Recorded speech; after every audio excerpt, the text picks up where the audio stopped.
Hello everybody and welcome back to NCAA 2004, and we are back in the Alabama Crimson Tide Dynasty mode, winding down the last few seasons of the series, but we still have a little bit of ways to go here. Today we're kicking off year number 15 in an untelevised road game in Boise against the Broncos. Yes, it's another untelevised game because even though I am the number 5 team in the country, ESPN, ABC, CBS, nobody cares to send a camera crew to Boise to set up and film this game, and rightfully so, because the Broncos are not very good and haven't been for a very long time, contrary to what we normally see in other college football games. Boise State in this sim has definitely completely just fallen off the rails. They are a one-star prestige team, and last year they went 2-10. All of their wins came in conference, which is an improvement on the year before when they went 1-11 and didn't win a conference game. So Boise State has definitely been falling on some hard times here in the WAC. But us, on the other hand, it's been interesting. So we have a lot of returning faces here, a lot of not so many new faces.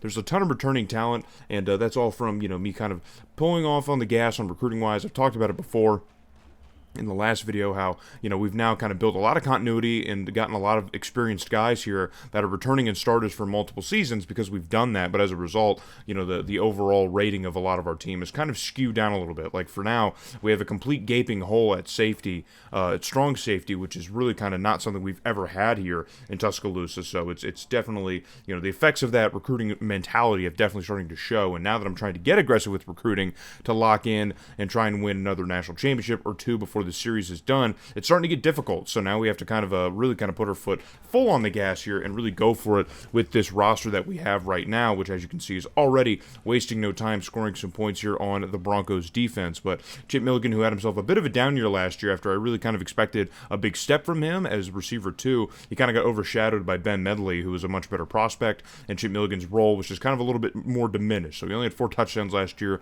but he already has 1 in this game. So and Boise State, on the other hand, is starting a lot of new guys. Their quarterback is a freshman who is making his very first start today. It's a brand new look kind of Broncos team, and I guess they're improving on that 2-10 last year, so or looking to anyway. So maybe these freshmen will help give them that boost offensively or defensively wherever they're going to need it.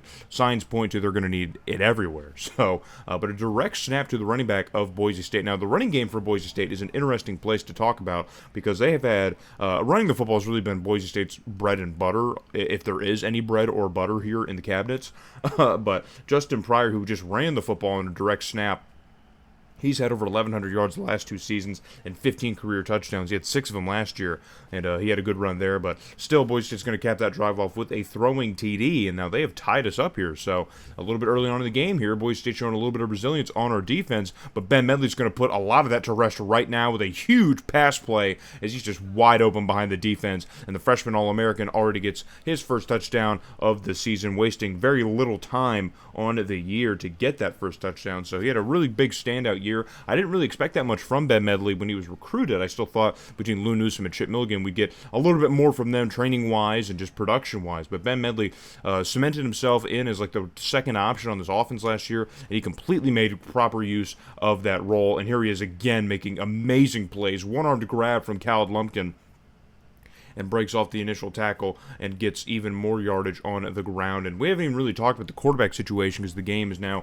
in full force. But I guess as we watch Keon Hood, another new starter this season, as we, of course, lost Marquise Bowen to graduation. But Keon Hood is the new starter here, and he is he is now a senior. He was a junior last year with Bowen, I forgot. So we're only going to get one good season of Keon Hood, which seems to always happen with running backs. That's what happened with, like, Jameel Nichols and then, like, J.J. Wright. They always came in for, like, 1 or 2 seasons at the end of their career because they were recruited at the same time as other running backs, and they all graduate at the same time. It's unfortunate, but either way, Keon Hood gets himself a touchdown, and now Boise State is starting to make some mistakes here. Theo Thornton, the free safety, able to cut off that pass and get his first interception of his career, actually. So he's a returning face here.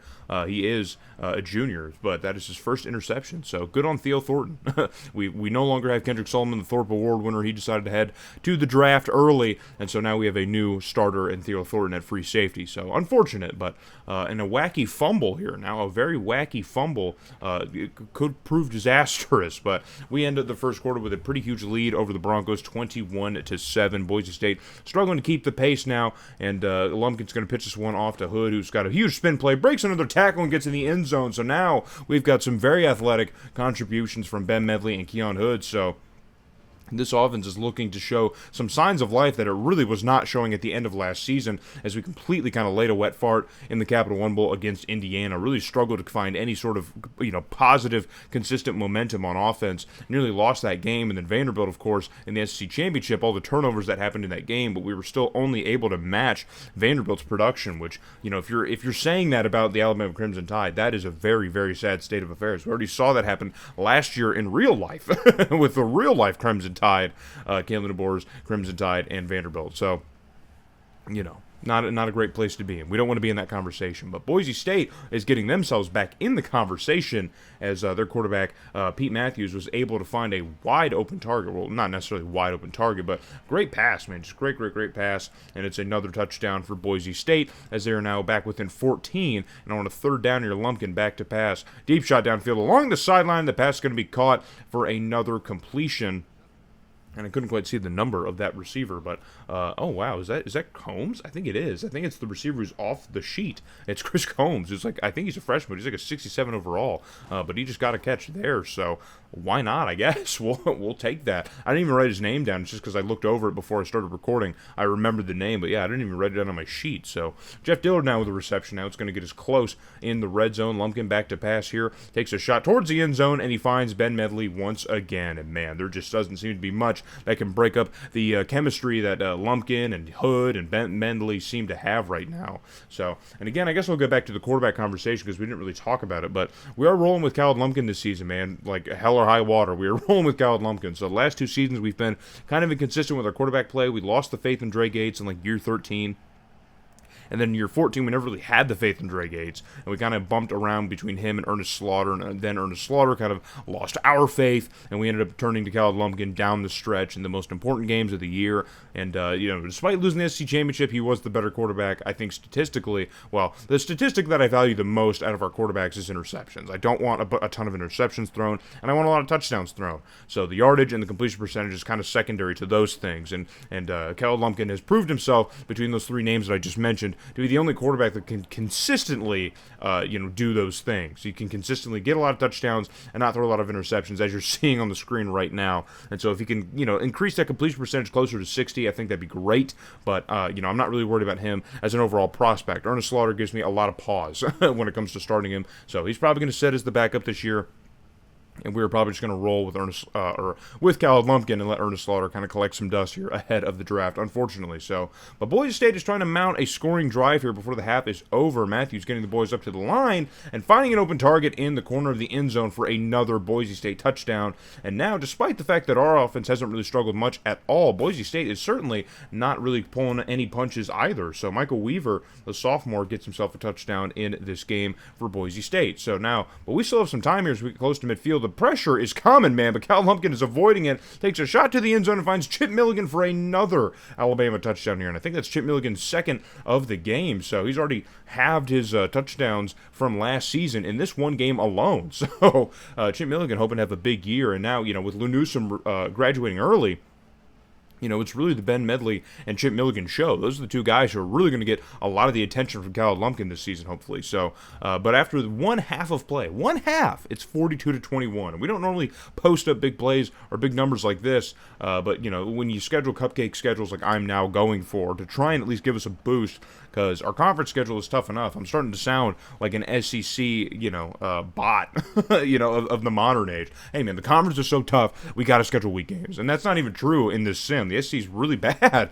in this sim. But because we have to play, Arkansas, who's going to be a top 5 team this year, guaranteed, in Tennessee, who's probably also going to, at the very least, be ranked in the top 25. I think I'm fair. I've scheduled enough tough out-of-conference games. We'll get back to playing them. I promised you guys under the Colorado State game, because of what happened with the recording in the previous seasons, but we will play Colorado State again. We have a few more seasons to get some more tough games involved here, but right now I'm trying to get some cupcakes, trying to get another national title under the belt here so we can just kind of reload and repower for the rest of this dynasty, which I mentioned in the last video. But Boise State now, I need to turn the attention back towards the game because Boise State is completely rattling off some offense right now. Late in the game, they will not be held down as it's 42-28 now, and Boise State looking to come at least within 7 if they can get into the end zone, but that pass is going to be broken up by Khaled Brock, who's now the lead cornerback in this defensive unit. And our cornerback core is amazing. It is just amazing, okay? I'm not going to derail the video anymore to keep gloating about this roster, but Boise State now taking 3 points to get to 31. So, interesting bit of a game here as they're now down just 11 points. So, a nice little late game rally could get the Broncos back into this game here, but we still are very firmly in control offensively. So, we're going to get into the fourth quarter here now. We're dwindling down to the last 3 minutes or so, and Kendall Owens is going to get himself a field goal in this game to get us up to 45-31. So now it's back to a 14-point game, but still, a late rally from Boise State could provide something, but on a second inch, it's just a minute left to go. We're trying to burn some clock, and we're going to give it off to the backup running back. We had the backups in, I believe, or no, it's Keon Hood. We still have the starters in. So Keon Hood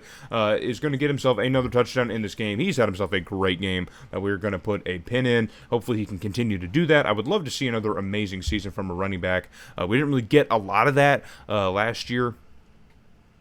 From Marquise Bowen. He had a great season, but I was hoping that it would be a little bit more electrifying. We've had a couple running backs that have flirted with the Heisman conversation, votes be damned, but flirting with it, having a lot of touchdowns and stuff like that. But I was expecting a little bit more from Marquise Bowen, but it was kind of on par with where we typically are. But Keon Hood, I'm expecting a lot. I'm expecting a lot for some reason. There's no particular reason. I just want him to be really good. And after this game, I have no reason to believe otherwise. So that extra score manages to make the game a 21-point game. We take a 52-31 victory over the Broncos. The Broncos, yeah, they couldn't run the football really much at all. Cal Lumpkin has an amazing game, 16 of 19 with 4 touchdowns.